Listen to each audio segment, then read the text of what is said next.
Hello മക്കളെ, അപ്പൊ നമ്മള് ഇന്ത്യൻ സ്വാതന്ത്ര്യ സമരം അല്ലെ, ഇൻഡിപെൻഡൻസിന്റെ ഡിഫറെന്റ് സ്റ്റേജസ് നമ്മൾ കണ്ടു. ക്വിറ്റ് ഇന്ത്യ മൂവ്മെന്റ് വരെ നമ്മൾ പറഞ്ഞെത്തി അല്ലെ. 1942 ക്വിറ്റ് ഇന്ത്യ മൂവ്മെന്റ് വരെ നമ്മൾ ഇതുവരെ എത്തിക്കഴിഞ്ഞു. ഇനി നമ്മള് ക്വിറ്റ് ഇന്ത്യ ആൻഡ് ലേറ്റർ അല്ലെ, ക്വിറ്റ് ഇന്ത്യയെ പറ്റിയിട്ട് ഡീറ്റെയിൽ ആയിട്ട് അതിനുശേഷം 1947 ഇൻഡിപെൻഡൻസ് കിട്ടുന്നത് വരെയുള്ള ഒരു കഥയാണ് നമ്മൾ നെക്സ്റ്റ് നോക്കാൻ വേണ്ടിയിട്ട് പോകുന്നത്.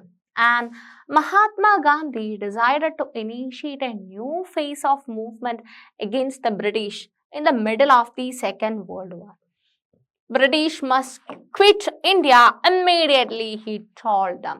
അല്ലെ, മഹാത്മാ ഗാന്ധി എന്താണ് ഒരു new phase of movement against British. അപ്പം എന്താണ്, ബ്രിട്ടീഷ് ഷുഡ് quit immediately അല്ലെ, ഇന്ത്യ പെട്ടെന്ന് ബ്രിട്ടീഷുകാരെ വിട്ടിട്ട് പോകണം. To the people he said, do or die in your effort to fight the British, but you must fight non-violently. Gandhiji and other leaders were jailed at once, but the movement spread. അപ്പം എന്താണ്, do or die അല്ലെ, പ്രവർത്തിക്കുക അല്ലെങ്കിൽ മരിക്കുക, അതാണ്. പക്ഷെ നിങ്ങൾ non violently വേണം മൂവ്മെന്റ് ഒക്കെ ചെയ്യാൻ വേണ്ടിയിട്ട്. It specially attracted peasants and the youth who gave up their studies to join it. Communications and symbols of state authority were attacked all over the country. അല്ലെ, സ്റ്റേറ്റ് അതോറിറ്റി അല്ലെ, British ഗവൺമെന്റിനെ കാണിക്കുന്ന symbols എല്ലാം എന്ത് ചെയ്തു, attack ചെയ്യപ്പെട്ടു. പല തരത്തില് ബ്രിട്ടീഷുകാരെ ഇന്ത്യ വിടുക എന്നുള്ള കംപ്ലീറ്റ് ആയിട്ടുള്ള ഒരു ടാർഗറ്റ് ചെയ്തിട്ടാണ് ക്വിറ്റ് ഇന്ത്യ മൂവ്മെന്റ് വരുന്നത്. In many areas, the people set up their own governments. The first response of British was to severe repression. By the end of 1943, over 90,000 people were arrested and around 1,000 killed in police firing. അല്ലെ, 1000-ഓളം ആൾക്കാരെ police ഫയറിംഗിൽ വെടിവെച്ചു കൊന്നു. നിങ്ങൾ ആലോചിച്ചു, ഒരാൾ മരിക്കുക എന്ന് തന്നെ പറയുമ്പോൾ നമുക്ക് എന്തോരം ഇമ്പാക്ട് ഉണ്ടാകുന്നല്ലേ. നമുക്ക് അറിയുന്ന ഒരാൾ മരിക്കുന്ന സമയത്ത് അപ്പം 1000 ആൾക്കാര് ഒരുമിച്ച് വെടിവെച്ച് മരിച്ചു പോവാന്ന് പറയുന്നത് എന്ത് വലിയൊരു ഇൻസിഡന്റ് ആണല്ലേ. 90,000-ഓളം ആൾക്കാർ അല്ലെ, അത്രയും ആൾക്കാരെ അറസ്റ്റ് ചെയ്തിട്ട് ജയിലിട്ടു. So in many areas, orders were given to machine gun crowds from airplanes. The rebellion, however, ultimately brought the Raj to its knees and towards independence and partition. ഇവിടെയാണ് ഇമ്പോർട്ടൻ്റ് ആയിട്ടുള്ള ഒരു കാര്യം അല്ലെ. നമുക്ക് സ്വാതന്ത്ര്യം കിട്ടുന്നുണ്ട്, അതിൻ്റെ കൂടെ തന്നെ എന്തും കൂടെ വരുന്നുണ്ട്, ഒരു പാർട്ടീഷനും കൂടെ വരുന്നുണ്ട്. എന്ത് പാർട്ടീഷനാണെന്ന് നമുക്ക് നോക്കാം. So meanwhile, in 1940, Muslim League had moved a resolution demanding independent states for Muslims in the northwestern and eastern areas of the country. അല്ലെ, 1940 Muslim League had moved a resolution, independent states for Muslims in the north western and eastern areas of the country. അല്ലെ, north western എന്ന് പറയുന്നത് ഇന്നത്തെ പാകിസ്ഥാൻ ഇരിക്കുന്ന ഒരു സ്ഥലം അല്ലെ. North west, NEWS അല്ലെ. അപ്പൊ ന്യൂസ് എന്ന് വായിച്ചാൽ മതി. ഇതാണ് നോർത്ത്, ഈസ്റ്റ്, വെസ്റ്റ്, സൗത്ത്. അപ്പം ഈ ഒരു നോർത്ത് വെസ്റ്റേൺ സ്ഥലത്ത് മുസ്ലിംസിന് വേണ്ടിയിട്ട് ഒരു പ്രത്യേക സ്ഥലം അനുവദിക്കണം എന്നുള്ള ഒരു ആവശ്യം ശക്തമായിട്ട് വന്നു. The resolution did not mention partition or Pakistan. അവിടെ റെസൊല്യൂഷൻ മാത്രമല്ല, അവർക്കൊരു സ്ഥലം വേണമെന്നേ ഉള്ളൂ. പക്ഷെ അവിടെ പാകിസ്ഥാൻ എന്ന് പറയുന്ന ഒരു രാജ്യം വേണമെന്നുള്ള ഒരു ആവശ്യം അത്ര സ്ട്രോങ് ആയിരുന്നില്ല. Why did the League ask for an autonomous arrangement for the Muslims of the subcontinent? എന്തുകൊണ്ടായിരിക്കും, അല്ലെങ്കിൽ എന്തിനു വേണ്ടിയിട്ടായിരുന്നു മുസ്ലിങ്ങൾക്ക് വേണ്ടിയിട്ടൊരു പ്രത്യേകമായിട്ടൊരു സെപ്പറേറ്റ് സ്ഥലം വേണമെന്ന് ആവശ്യപ്പെടാനുള്ള റീസൺ എന്തായിരുന്നു നോക്കാം നമുക്ക്. From the late 1930s, the League began viewing the Muslim as a separate nation from the Hindus. അപ്പം ലേറ്റ് 1930s 1930 കാലഘട്ടത്തിന്റെ അവസാന ഘട്ടങ്ങളിൽ എന്താണ് സംഭവിച്ചിട്ടുള്ളത് എന്ന് പറഞ്ഞു കഴിഞ്ഞാൽ, ഇന്ത്യയില് പ്രധാനമായിട്ടും ഹിന്ദുസ് ഉണ്ട്, ഇസ്ലാം മതം ഉണ്ട്. അപ്പം ഹിന്ദുക്കളുടെ എണ്ണം കമ്പാരിറ്റീവ്ലി ഭയങ്കര കൂടുതലാണ്, മുസ്ലിംസിന്റെ എണ്ണം കുറവാണ്. ഓക്കെ, അപ്പം അങ്ങനെ വരുന്ന ഒരു സമയത്ത് അല്ലെ, ഹിന്ദുക്കൾ കൂടുതലായിട്ടുള്ള ഹിന്ദു വിശ്വാസം കൂടുതലുള്ള ആൾക്കാരായിരിക്കും. മുസ്ലിംസ് ആവുമ്പം മുസ്ലിം മതവിശ്വാസമുള്ള ആൾക്കാർ എന്തായിരിക്കും, നമ്പർ കുറവായിരിക്കും. അപ്പം ഈവൻ നിങ്ങൾ ഡെമോക്രസി എടുത്ത് നോക്കിക്കഴിഞ്ഞാലും ഡെമോക്രസി എടുത്ത് നോക്കിക്കഴിഞ്ഞാലും എന്താണ് ഹിന്ദുക്കളുടെ അപ്പം ഡെമോക്രസിയിൽ എന്താ സംഭവിക്കുന്നത്? ഇപ്പം നമ്മൾ ഇലക്ഷന് വോട്ട് ചെയ്യുന്നു. ഇപ്പൊ 10 ആൾക്കാർ മത്സരിച്ചിട്ട് 6 വോട്ട് ആർക്കാണോ കിട്ടുന്നത് അവരല്ലേ ജയിക്കുക. 10 ആൾക്കാർ വോട്ട് ചെയ്തിട്ട് 6 വോട്ട് ആർക്കാണോ കിട്ടുന്നത് അവരല്ലേ ജയിക്കുന്നുണ്ടാവുക. അതല്ലേ ജനാധിപത്യം എന്ന് മെജോറിറ്റിക്കല്ലേ അവിടെ ഇമ്പോർട്ടൻസ് കൊടുക്കാം. അപ്പം ഇവർ ആലോചിച്ച് നോക്കുമ്പോൾ മുസ്ലിംസിന്റെ എണ്ണം കുറവാ. ഓക്കെ, മുസ്ലിംസിന്റെ എണ്ണം കുറവാണ്. അപ്പൊ 10 ആൾക്കാർ എടുത്ത് നോക്കുമ്പോൾ ചിലപ്പോൾ 3 മുസ്ലിംസ് ഉണ്ടാവുള്ളൂ. അപ്പം ഒരു മുസ്ലിം റെപ്രസെന്റേറ്റീവ് ഇലക്ഷൻ വന്നു കഴിഞ്ഞാൽ ഈ 3 ആൾക്കാരെ വോട്ടല്ലേ കിട്ടുള്ളൂ എന്നുള്ളൊരു ചിന്ത അവിടെ വരികയാണ്. അതായത് മുസ്ലിംസ് മൈനോറിറ്റി ആണ്. അപ്പം ആൾക്കാരുടെ എണ്ണം കുറവാണെങ്കിൽ അവർക്ക് പല സ്ഥലങ്ങളിലും അംഗത്വം നിഷേധിക്കപ്പെടും എന്നുള്ള ഒരു ചിന്തയിൽ നിന്നാണ് പാകിസ്ഥാൻ എന്ന് പറയുന്ന ഒരു സെപ്പറേറ്റ് രാജ്യം വേണം എന്നുള്ള ആശയം ഉയർത്തെഴുന്നേൽക്കുന്നത്. So from the late 1930s, the League began viewing the Muslims as a separate nation from the Hindus, and developing this notion, it may have been influenced by the history of tension between some Hindu and Muslim groups in the 1920s and 1930s. More importantly, the provincial elections of 1937 seem to have convinced the League that Muslims were a minority. അല്ലെ, 1937 provincial ഇലക്ഷനിൽ നിന്ന് അവർക്ക് മനസ്സിലായി എന്താണ് മുസ്ലിം എന്ന് പറയുന്നത് ഒരു minority ആണ്. അല്ലെ, ആൾക്കാരുടെ എണ്ണം കുറവാണ്. And they would always have to play second fiddle in any democratic structure. It fear that Muslim may even go unrepresented. അപ്പം എന്താണ് ഞാൻ പറഞ്ഞു അല്ലെ, ആൾക്കാരുടെ എണ്ണം കുറവാണ്. അപ്പൊ അവർ ഇലക്ഷനിൽ മത്സരിക്കാൻ തന്നെ അവർക്ക് തോന്നില്ല, അല്ലെങ്കിൽ അവർ മത്സരിച്ചു കഴിഞ്ഞാൽ അവർക്ക് വേണ്ട ഒരു സപ്പോർട്ട് കിട്ടില്ല എന്നുള്ളൊരു ചിന്ത അല്ലെ. ചിലപ്പോൾ അവർ അൺറെപ്രസെന്റഡ് ആയി പോകും. അല്ലെ, അവരുടെ പ്രശ്നങ്ങൾ ഉന്നയിക്കാൻ വേണ്ടിയിട്ട് ചിലപ്പോൾ അവർക്കൊരു ആളെ ഒന്നും കിട്ടിയെന്ന് വരില്ല. സോ അങ്ങനെ ഒരു കാര്യം മുന്നിൽ കണ്ടിട്ടാണ് ഇവര് സെപ്പറേറ്റ് ആയിട്ട് മുസ്ലിംസിന് ഒരു ഏരിയ പ്രൊവൈഡ് ചെയ്യണം എന്നുള്ളൊരു തീരുമാനത്തിലേക്ക് എത്തുന്നത്.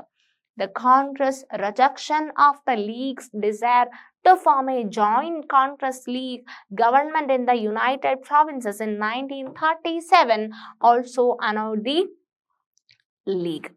And the Congress failure to mobilize the Muslim masses in the 1930s allowed the League to widen its social support.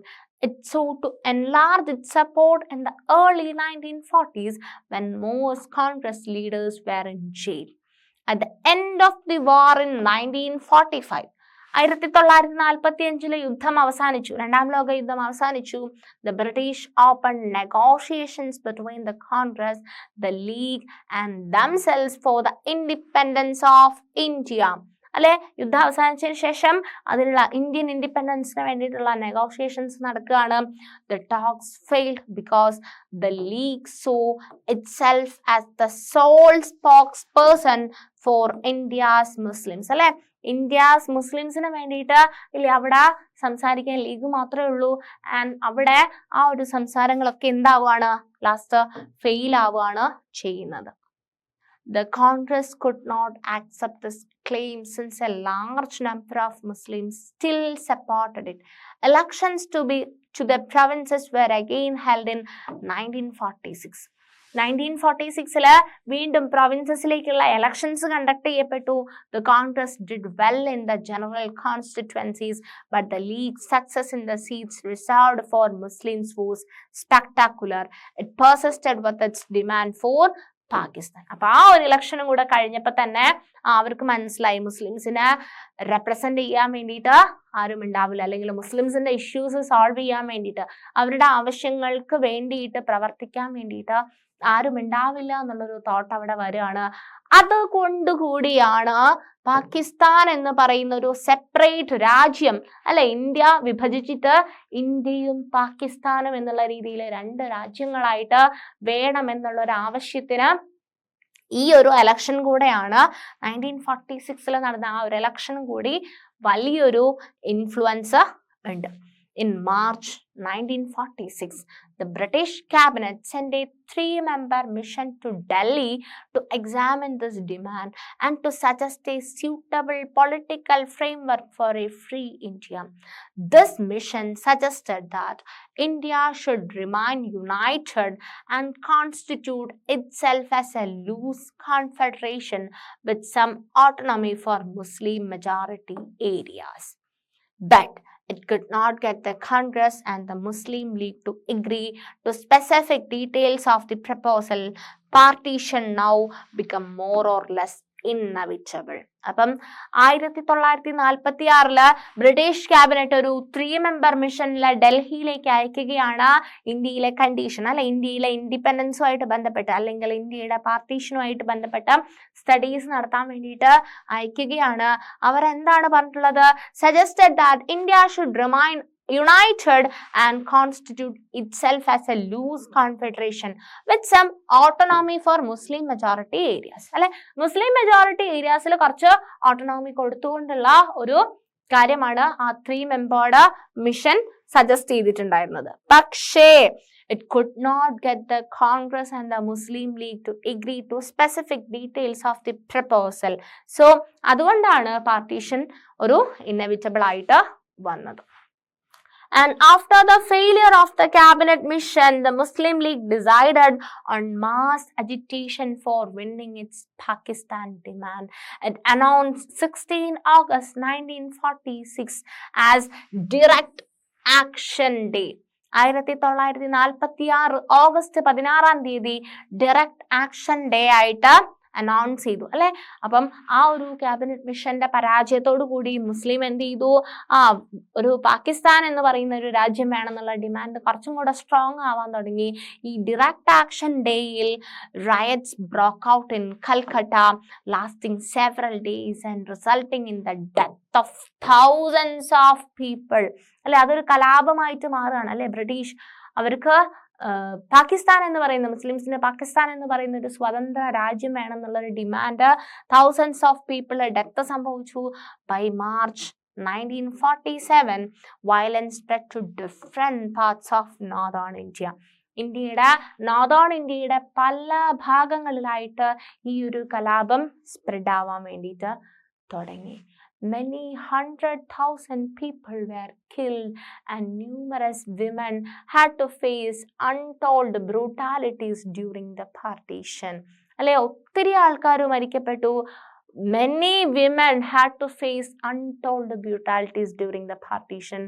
Millions of people were forced to flee their homes, torn asunder from their homelands. They were reduced to being refugees in alien lands. Partition also meant that India changed. Many of its cities changed and a new country, Pakistan, was born. So the joy of our country's independence from British rule came mixed with the pain and violence of partition. അല്ലെ, ആ ഒരു മാറാത്തൊരു മുറിവേൽപ്പിച്ചിട്ടാണ് ഇന്ത്യക്ക് സ്വാതന്ത്ര്യം കിട്ടിയിട്ടുള്ളത്, അല്ലെ. ഒത്തിരി ആൾക്കാരെ മാറ്റി പാർപ്പിച്ചു, ഒത്തിരി സ്ഥലങ്ങൾ വീടൊഴിഞ്ഞ് മാറിപ്പോയി താമസിച്ചു, ഒത്തിരി സിറ്റീസ് മാറി, അല്ലെ. ഇന്ത്യയുടെ ഭാഗമായിട്ടുള്ള പല പ്രദേശങ്ങളും എന്തായിട്ട് മാറി? പാകിസ്ഥാന്റെ ഭാഗമായിട്ട്, അല്ലെ. പാകിസ്ഥാൻ എന്ന് പറയുന്ന ഒരു സെപ്പറേറ്റ് ഒരു രാജ്യം, അല്ലെ. ഇന്ത്യ എന്ന് പറയുന്ന ഒരു രാജ്യം എന്നുള്ള ഒരു കോൺസെപ്റ്റ്, അല്ലെ, നമ്മളെല്ലാവരും ഇന്ത്യക്കാരാണ് എന്നുള്ള ഒരു കോൺസെപ്റ്റ് മാറിയിട്ട് മുസ്ലിംസിന് വേണ്ടിയിട്ട്, അല്ലെ, മുസ്ലിം ജനവിഭാഗത്തിന് വേണ്ടിയിട്ട് പാകിസ്ഥാൻ എന്ന് പറയുന്ന ഒരു ആവശ്യം, മുഹമ്മദ് അലി ജിന്നയൊക്കെ അതിനു വേണ്ടിയിട്ട് ഒത്തിരി മുൻകൈയിൽ പ്രവർത്തിച്ചിട്ടുള്ള ആളാണ്. പാകിസ്ഥാൻ എന്ന് പറയുന്ന ഒരു സെപ്പറേറ്റ് രാജ്യം. എന്തുകൊണ്ടാണ് അവരത് ഡിമാൻഡ് ചെയ്തത്? അവരത് ഡിമാൻഡ് ചെയ്തതിന് റീസൺ അവർ പറയുന്നുണ്ട്, അല്ലെ. എന്തുകൊണ്ടാണ്? ഇന്ത്യ എന്ന് പറയുന്നത് ഹിന്ദുസിന് കൂടുതൽ ഇമ്പോർട്ടൻസ് കിട്ടും, അല്ലെ. മുസ്ലിംസ് എന്ന് പറയുന്നത് ഒരു മൈനോറിറ്റി ആയിട്ടുള്ള ഒരു കമ്മ്യൂണിറ്റി ആയിട്ട് നിലനിൽക്കുന്നിടത്തോളം കാലം മുസ്ലിംസിന്റെ എണ്ണം കുറവാണ്. അതുകൊണ്ട് തന്നെ മുസ്ലിംസിന് വേണ്ടത്ര ഒരു കൺസെഷൻ അല്ലെങ്കിൽ ഒരു പരിഗണന ഇന്ത്യയിൽ കിട്ടില്ല എന്നുള്ള ആ ഒരു ചിന്തയിൽ നിന്നാണ് പാകിസ്ഥാൻ എന്ന് പറയുന്ന ഒരു രാഷ്ട്രം വേണം എന്നുള്ള ഒരു രീതിയിലേക്ക് വഴിമാറിയത്. സോ അങ്ങനെ ഒരു പാർട്ടീഷൻ, അല്ലെ, ഇന്ത്യ പാക് വിഭജനം നടന്നിരിക്കുന്നത്, അല്ലെ, ഇന്ത്യ പാക് വിഭജനം നടന്നിരിക്കുന്നത് വളരെ നമുക്ക് സ്വാതന്ത്ര്യത്തിന്റെ സന്തോഷമുണ്ടെങ്കിൽ പോലും എന്താണ് mixed with the pain and violence of partition, അല്ലെ. ഒത്തിരി ആൾക്കാർക്ക് ഒത്തിരി കാര്യങ്ങളിൽ നഷ്ടങ്ങൾ സംഭവിച്ചിട്ടുണ്ട്. So this is a picture showing Maulana Azad with other members at the Congress Working Committee, Sevagram 1942 ഒരു പിക്ചർ ആണ് ഇത്.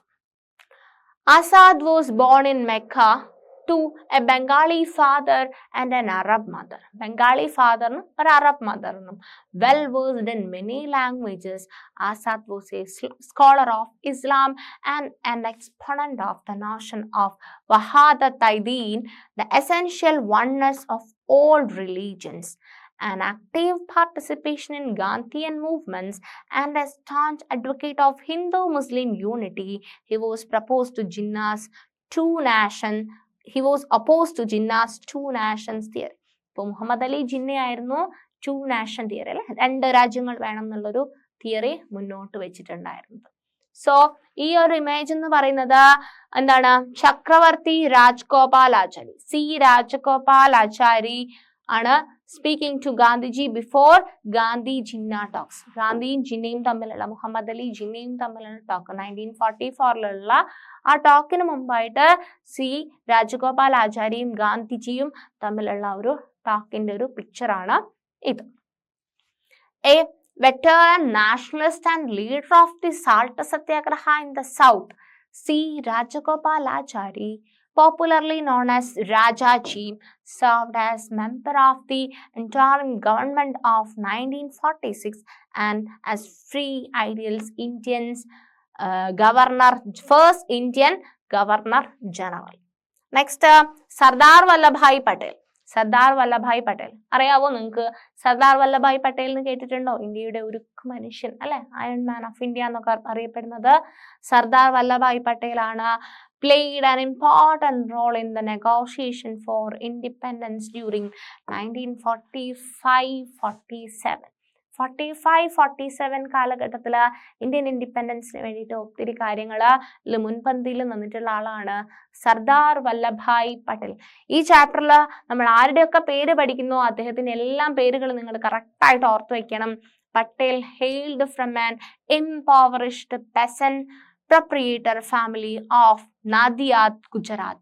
A foremost organizer of the freedom movement from 1918 onwards, Patel served as president of the Congress in 1931.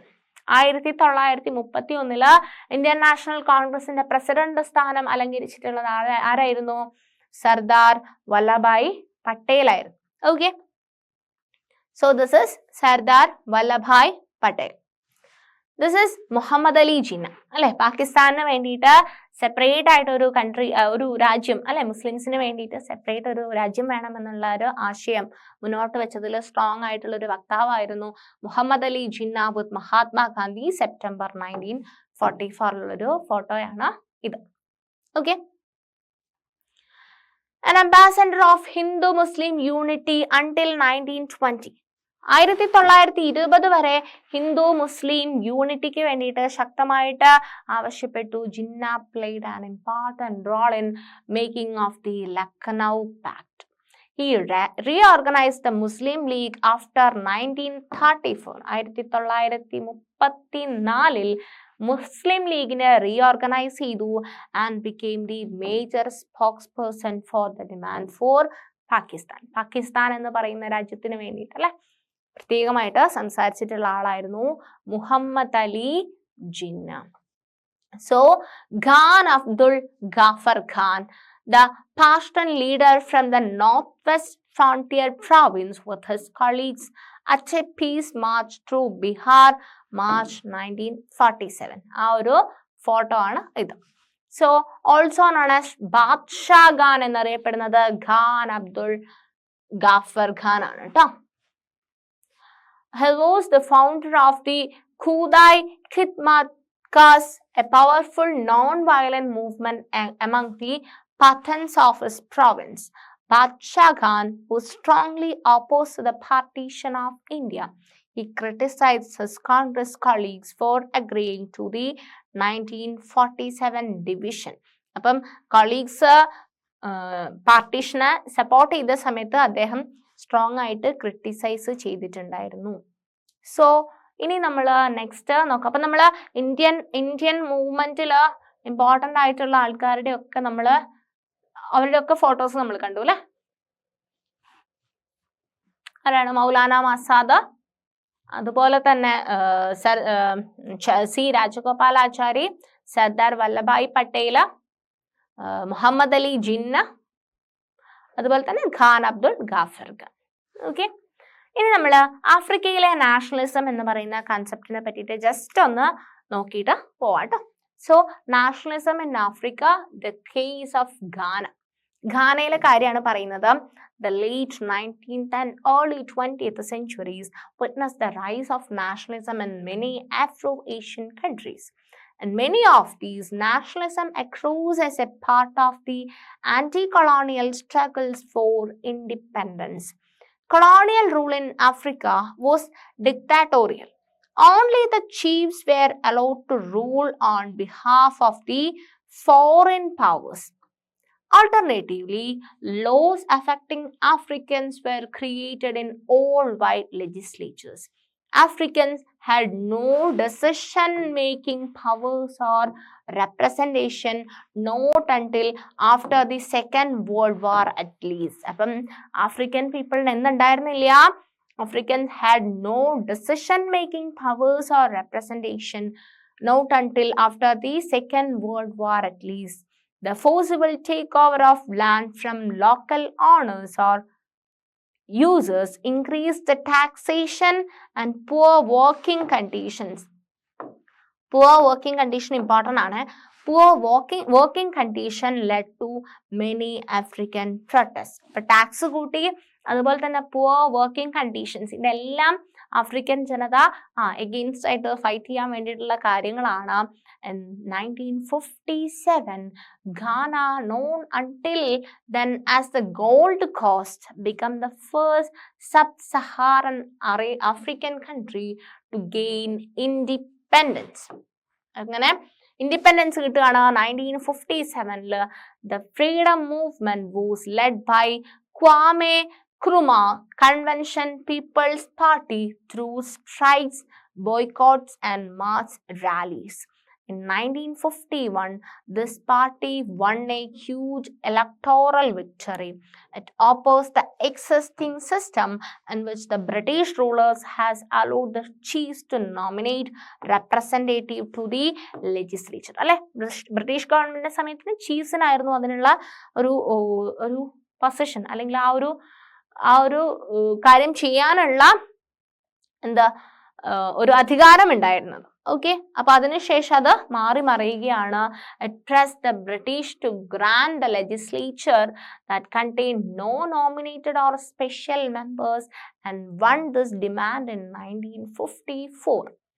Elections to the new legislative council were held in 1956. അപ്പം new legislative കൗൺസിലേക്കുള്ള elections conduct ചെയ്തു 1956. The Convention People's Party won this, thus paving the way for the proclamation of an independent nation under the name Ghana. അങ്ങനെ 1956 ഇലക്ഷനിൽ ജയിച്ചതിന് ശേഷമാണ് Ghana എന്ന് പറയുന്ന independent nation form ചെയ്യുന്നത്. So ഇത്രയുമാണ് നമുക്ക് ഈ ഒരു ചാപ്റ്ററിൻ്റെ അകത്ത് ഉള്ള കണ്ടൻസ് എന്ന് പറയുന്നത്. വളരെ ഇമ്പോർട്ടൻ്റ് ആയിട്ടുള്ള ഒരു കാര്യമാണ് അല്ലെ, നമ്മൾ ഈ ഒരു ചാപ്റ്ററിൽ പഠിച്ചിട്ടുള്ളത് വളരെ ഇമ്പോർട്ടൻ്റ് ആയിട്ടുള്ള പാഠാണ്. നമ്മളെല്ലാ ഇന്ത്യക്കാരും അറിഞ്ഞിരിക്കേണ്ട കാര്യം കൂടെയാണ് അല്ലെ. നമ്മുടെ ഇന്ത്യൻ ഹിസ്റ്ററി എന്ന് പറയുന്നത് അത്രയും മഹത്തായിട്ടുള്ള ഇന്ത്യൻ ഹിസ്റ്ററി അല്ലെ. ഒത്തിരി ആൾക്കാരുടെ ജീവിതം അല്ലെ, ഒത്തിരി ആൾക്കാർ മരണം കൈവരിച്ചിട്ടാണ് നമ്മൾ ഇന്ന് ആസ്വദിക്കുന്ന സ്വാതന്ത്ര്യം നമുക്ക് കിട്ടിയിട്ടുള്ളത് അല്ലെ. നമുക്കൊരു ഭരണഘടനയായിട്ട് അല്ലെ, നമുക്ക് വേണ്ട ആവശ്യങ്ങളും നമുക്ക് എല്ലാ സൗകര്യങ്ങളും ചെയ്തു തരുന്നത് അല്ലെ, ഒരു ജനാധിപത്യം എന്നുള്ള രീതിയിൽ അല്ലെ, ഡെമോക്രാറ്റിക് ആയിട്ട് വർക്ക് ചെയ്യുന്ന ഇന്ന് കാണുന്ന എല്ലാ സുഖ സൗകര്യങ്ങൾക്കും പിന്നിൽ ഒത്തിരി ഇന്ത്യക്കാരുടെ ചോരയുടെ മഹത്വം ഉണ്ട് അല്ലെ. സോ ഇത്രയായിരുന്നു നമ്മൾ എന്തൊക്കെ കാര്യങ്ങളാണ്. അപ്പൊ നമ്മൾ ഒത്തിരി കാര്യങ്ങൾ പഠിച്ചു അല്ലെ. 1870 മുതൽ 1947 വരെ നടക്കുന്ന എല്ലാ കാര്യങ്ങളും, ഓൾമോസ്റ്റ് എല്ലാ കാര്യങ്ങളും ടച്ച് ചെയ്തിട്ട് നമ്മൾ ബ്രീഫ് ചെയ്തിട്ട് പഠിച്ചിട്ടുണ്ട്. എല്ലാം ഇമ്പോർട്ടൻ്റ് ആണ്. ജാലിയൻ വാലാബാഗ് ഇമ്പോർട്ടൻ്റ് ആണ് അല്ലെ. അതുപോലെ തന്നെ INC ഫോർമേഷൻ, അതുപോലെ തന്നെ ഇന്ത്യൻ നാഷണൽ ആർമിയുടെ ഫോർമേഷൻ, സുഭാഷ് ചന്ദ്രബോസ്, ഗാന്ധിജിയുടെ മൂവ്മെന്റ്, സോൾട്ട് സത്യാഗ്രഹ അല്ലെ, non corporation movement, civil disobedient movements എല്ലാം ഇമ്പോർട്ടൻ്റ് ആണ്. എല്ലാ ആൾക്കാരും, മുഹമ്മദ് അലി ജിന്ന, പാകിസ്ഥാൻ വിഭജനം ഇമ്പോർട്ടൻ്റ് ആണ്. ബംഗാൾ പാർട്ടീഷൻ അല്ലെ, ബംഗാളിന്റെ പാർട്ടീഷൻ ഇമ്പോർട്ടൻ്റ് ആണ്. എല്ലാം ഇമ്പോർട്ടൻ്റ് ആണ്. എല്ലാ വർഷങ്ങളും നിങ്ങൾ വൃത്തിയായിട്ട് ഓർത്ത് വെക്കണം. ഏതൊക്കെ വർഷങ്ങളിൽ സൈമൺ കമ്മീഷൻ അല്ലെ, എല്ലാം ഇമ്പോർട്ടൻ്റ് ആണ്. ഖിലാഫത്ത് മൂവ്മെന്റ്, ഒത്തിരി കാര്യങ്ങൾ ഡീറ്റെയിൽ ആയിട്ട് നമ്മൾ ഈ ഒരു ചാപ്റ്ററിൽ പഠിക്കുന്നുണ്ട്. എല്ലാം ഇമ്പോർട്ടൻ്റ് ആണ്. ഇതിനകത്ത് ഒരെണ്ണം പോലും സ്കിപ്പ് ചെയ്യാനില്ല. അത്രയേറെ പ്രാധാന്യമുള്ള ഒരു ചാപ്റ്ററാണ് ഈ ഒരു ചാപ്റ്റർ എന്ന് പറയുന്നത്. സോ ഇത്രയാണ് പറയാനുള്ളത്. നന്നായിട്ട് പഠിക്കും. Thank you.